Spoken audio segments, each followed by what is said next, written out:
প্রতিদিন কেন একটা বুড়ো রিক্সাওয়ালা আমার জন্য দাঁড় করে রাখো? ইয়াং একটা রিক্সাওয়ালা নিয়ে আসবো, বারবার পেছন ফিরে তাকাবে, যে কোনো মুহূর্তে একটা অ্যাক্সিডেন্ট করে ফেলবে, তখন হোন্ডাতে বসে প্রতিদিন আমার পিছনে পিছনে যে তুমি যাও ইউনিভার্সিটি পর্যন্ত, ওরা ভাবে তুমি খুব বড়সড় একটা ইফটিজার। ভালো কিছু করতে হলে খারাপ কিছু শুনতে হয়। পেছন পেছন আসছি, এই চাঁদের টান দেন।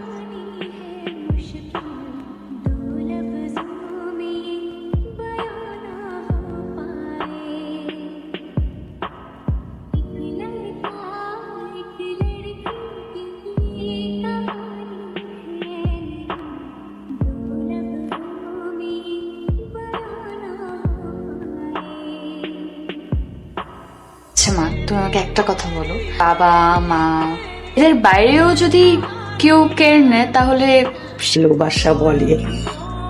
তুই আবার তোর প্রেমে পড়েছিস নাকি? খবর পড়লে কিন্তু জীবনটা শেষ হয়ে যাবে মা। তোর ভাইয়া কিন্তু আমাকে প্রায় প্রায় তোর দিকে খেয়াল করতে বলে। কোনো খারাপ মানুষের পাল্লায় যদি পড়িস হয়ে যাবে মা।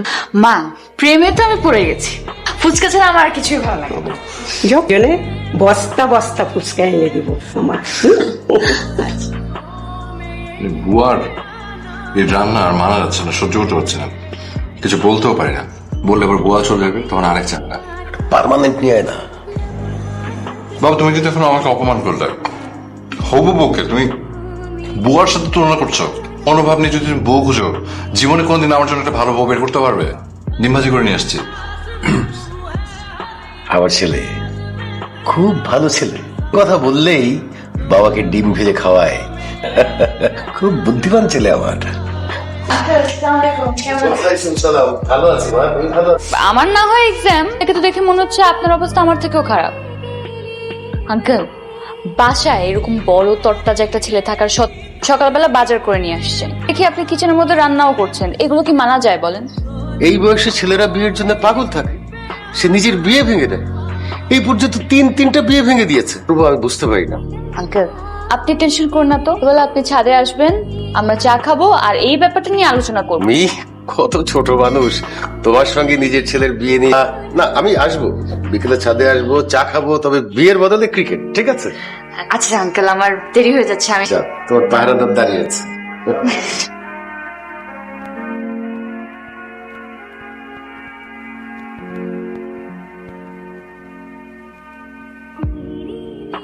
কি হয়েছে? ওই হাতে গিয়ে পা মচকে গেছে। মানে কিছু নাকি?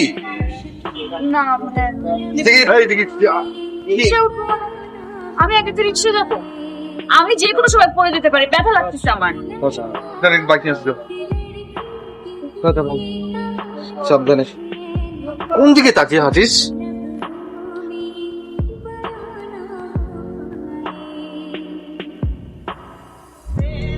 চাও চাচা, ওয়ালাইকুম আসসালাম। কি অবস্থা ওর এখন? তুই খেয়েছিস কিছু? না খাইনি, বাবা তো এখনো বাইরে ফেরেনি। সকালে ওষুধ দিয়ে গেলাম না, একটা ওষুধ আমার পকেটে থেকে গিয়েছিল। ওকে ঘুমাচ্ছে নাকি? আচ্ছা চল একটু দেখে আসি। চল একটু দেখে যাবি। ঘুমাচ্ছে? আচ্ছা, ঘুমিয়ে গেছে না? ঠিক আছে। যাই চাচি। আজকে ক্লাস না হলে খুব ভালো হতো, এই ভাঙ্গা পানি ক্লাস করা গেছে। এই কালকে রাতে তুই ওকে দেখতে এসেছিলে না? দেখতে যায়নি, ওই একটা ওষুধ সব ওষুধ তো একটা প্যাকেটে থাকার কথা, এটা কিভাবে রয়ে গেল? বাহানা।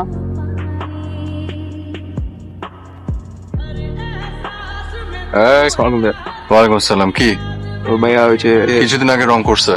ভালো হয়েছে ভাইয়া, ভালো হয়েছে না? ভালো লাগছে। শুনলাম মুনা নাকি অ্যাক্সিডেন্ট করছে ভাইয়া। হুম, আমি তো ছিলাম না। খোঁজ খবর নিতে আসছো, কেমন আছে? দাঁড়াও এখানে।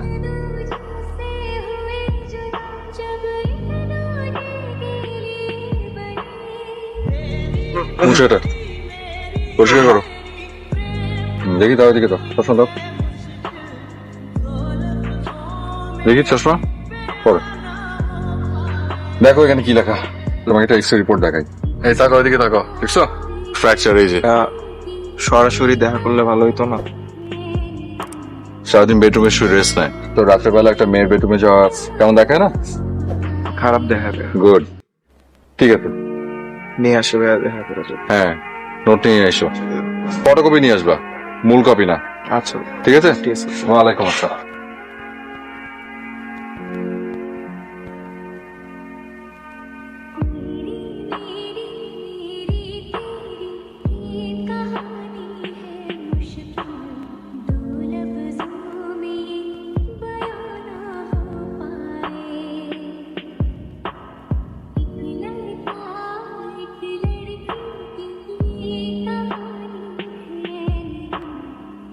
আমার মনে হয় কাল থেকে তুই একা একা যাওয়া আসা করতে পারবি। তুই সুস্থ হয়ে গেছিস। বাইক নিয়ে আমার পেছন পেছন আসবে না? সেটার কোনো প্রয়োজন নেই। তুমি তো আমার অনেক কেয়ার নাও। ক্লাস করে তুমি ততক্ষণ ফুটপাতে দাঁড়িয়ে থাকো। তা থেকে আদৌ কোনো লাভ হচ্ছে? এখন লুকিয়ে লুকিয়ে তোর মনের ইচ্ছে পূরণ করবি, তখন আমার গার্ড দিয়ে কি লাভ? আর ফুলগুলো আমি ওকে বলেছিলাম, তাই একজনকে দিব বলে, তাই ও কিনে এনে আমাকে দিয়ে। তার মানে তোর ফুল দেওয়ার কেউ একজন আছে? হ্যাঁ, তা আছে। গোপনে গোপনে তার মানে অনেক কিছুই আছে। Happy birthday.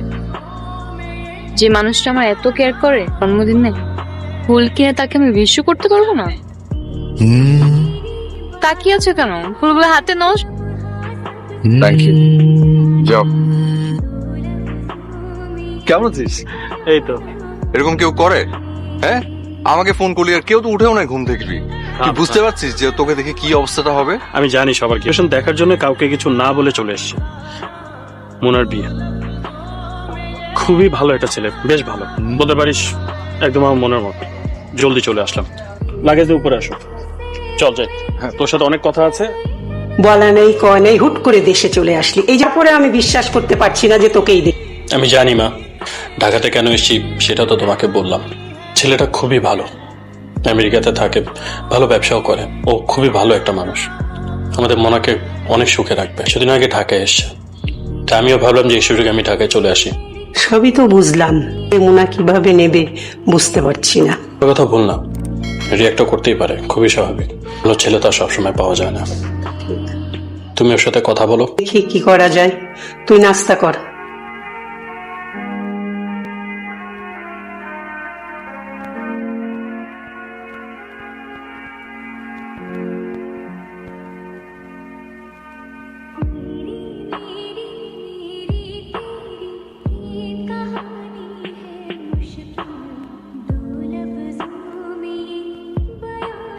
আজকে আমি একা কলেজে গিয়েছি, কেউ আমাকে দিয়ে আসেনি।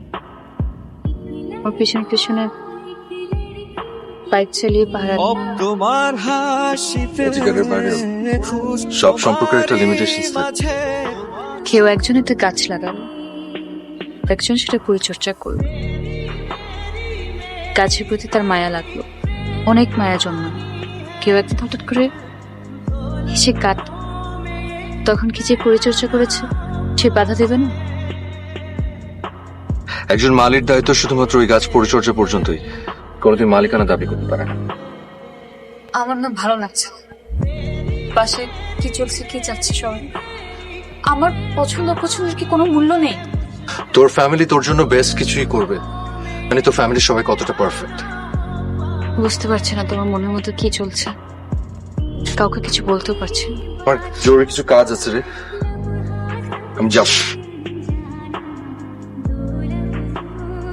খুব সম্ভবত 10-15 দিনের ভিতরে ওরা বিয়ের ডেট কিন্তু ফিক্স করে ফেলবে। আমাকে কিন্তু তোর অনেক সময় দিতে হবে, সো উদাও হয়ে যাস না। ঠিক আছে, চিন্তা করিস না। করিস না, কিন্তু শুধু চিন্তা করিস না বললে হবে না, আমার সাথে থাকতে হবে তো।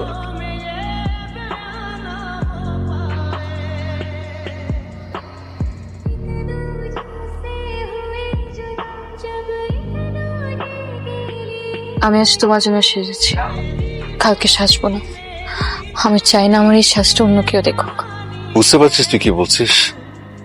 আমাদের সম্পর্ক কি? আমরা দুজন কাজিন। পৃথিবীর আর কেউ বুঝুক কেউ না বুঝুক, যে মানুষটা আমার এত কেয়ার নেয়, সব সময় আগলে রাখে আমাকে, তোটা ভালোবাসে, আমি শুধু তার কাছেই সুখী হব। যা করেছি তোর কেয়ার নিয়ে অর্জন করেছি, এর বাইরে কোনো কিছু আমার কোনোদিন মাথায় আসেনি। আমাদের ফ্যামিলি আমাদেরকে বিশ্বাস করে, আমরা কি পারবো এসব কথা আমাদের ফ্যামিলিকে বলতে? আমরা দুজনেই অনেক ছোট হয়ে যাব। ভালোবাসলে কেউ ছোট হয় না, যারা ভালোবাসে তারা সবসময় বড় হয়। মনে তুই কি চাচ্ছিস আমি দূরে কোথাও চলে যাব? আমার কাছে আমার ফ্যামিলি অনেক বড়, আর আমি জানি তোর কাছে।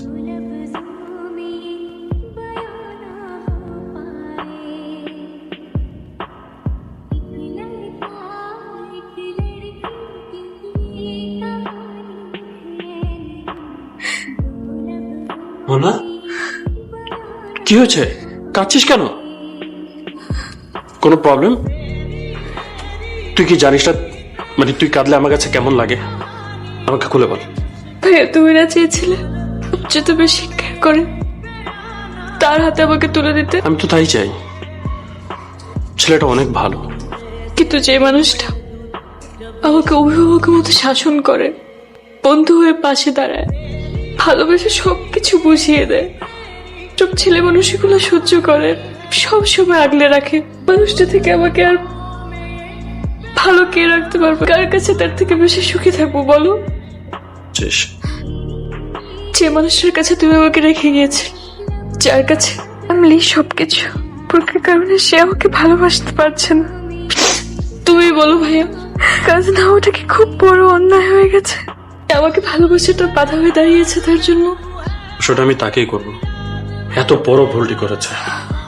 আমি কখনো তোমার কাছে কিচ্ছু চাইনি, একটা জিনিসই চাইবো, এই মানুষটা আমাকে এত ভালোবাসে, আর ভালোবাসা থেকে আমাকে বঞ্চিত করো না প্লিজ ভাইয়া। যা হবে সব ভালো হবে। যা।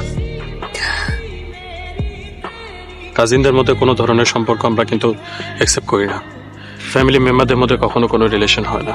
তোকে জানতে পারলাম মনে তোকে পছন্দ করে। তোদের মধ্যে যদি কোনো রিলেশন হয় এটা সবার এগেনস্টে যাবে, আর সবাইকে আনহ্যাপি করে তোরা দুজন নিশ্চয়ই হ্যাপি হতে পারবি না।